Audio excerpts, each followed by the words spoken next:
Hi guys, welcome back. Today I'm going to show you guys how to make banana bread. So if you're like me, I have good intentions of my family eating bananas and sometimes they don't eat them.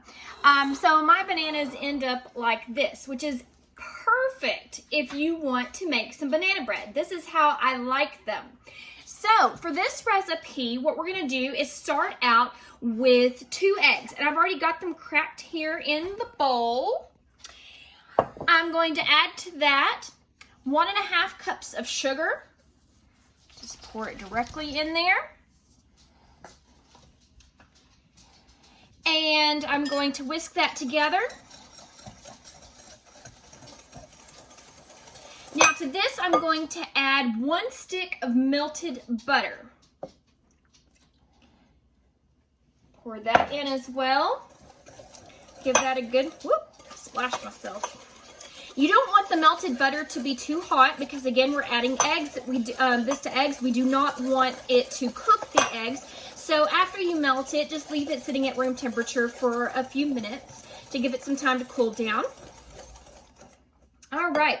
Now, here in this cup, I've got 1/4 cup of buttermilk. Now, actually, I didn't have buttermilk on hand at home. It's not something that I just keep around. So what I did was I just found a recipe online of how to make your own buttermilk, and it's just basically adding some kind of acid to milk and letting it sit there. So that's what I did. And I only need 1/4 cup. And to that, I'm going to add 1 teaspoon of baking soda. All right. Stir that in. And then we can just pour that right into the bowl with the rest of the mixture and give that a stir.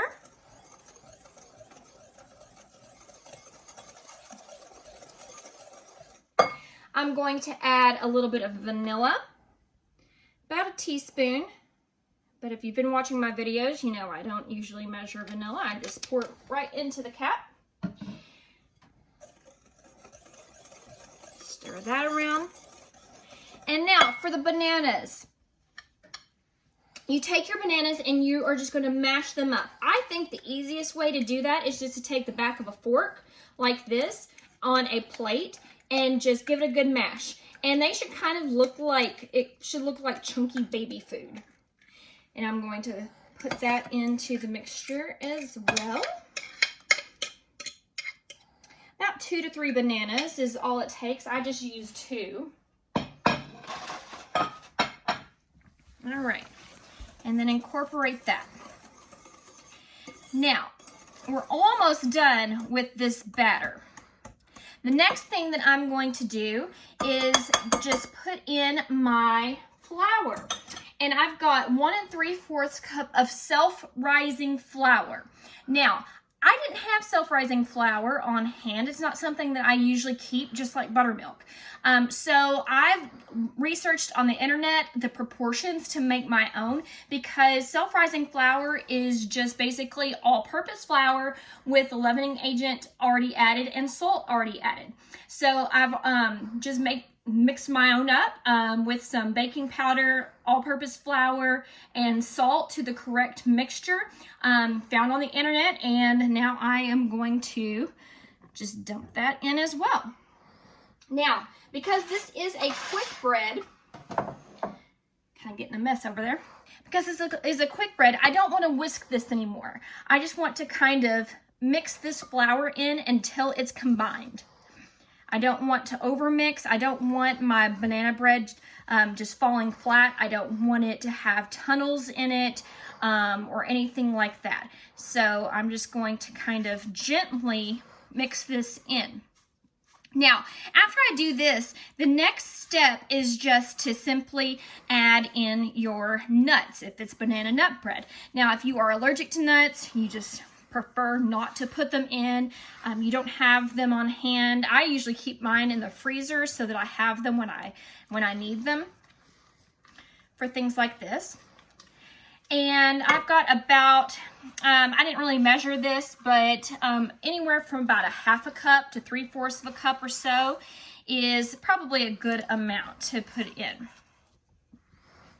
All right, and then we're just going to fold those in as well. And now we're ready to put this into our pan.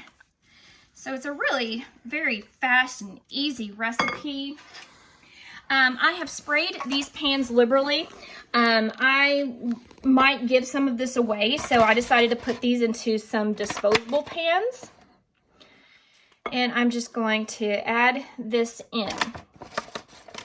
Now you only want to fill this up about halfway because it will rise and you don't want it to overflow and cause a big old mess in your oven.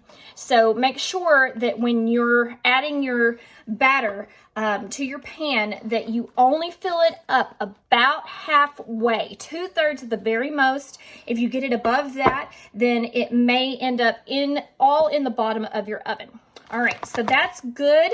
And then I'm going to fill up the other one and I'm going to put it into my oven on a baking sheet just in case it does overflow. There's always that possibility, but it shouldn't. But it is easier to put in and take out. And so I'm going to put that in the oven. I'm going to start it out at about 25 minutes. They may take about 30. It depends on the size of your pan. If you're doing it all in one big loaf pan, then it might take up to even an hour. But I'm going to put these into the oven and then I'll see you in a few minutes when they're done. So I ended up making about 3 loaves of the bread, but the containers aren't very big, so sometimes you don't know what you're going to get with these if you are using different sizes of containers all the time. But this looks about perfect, and they should be a dark brown, kind of caramelized looking. This is not burnt. This is just this is caramelized, so they're going to be kind of crispy on the top and nice and soft in the middle. This is exactly what you're looking for. So thanks for tuning in again, and I will see you next time. And don't forget to like and subscribe if you want to catch more videos. Thanks.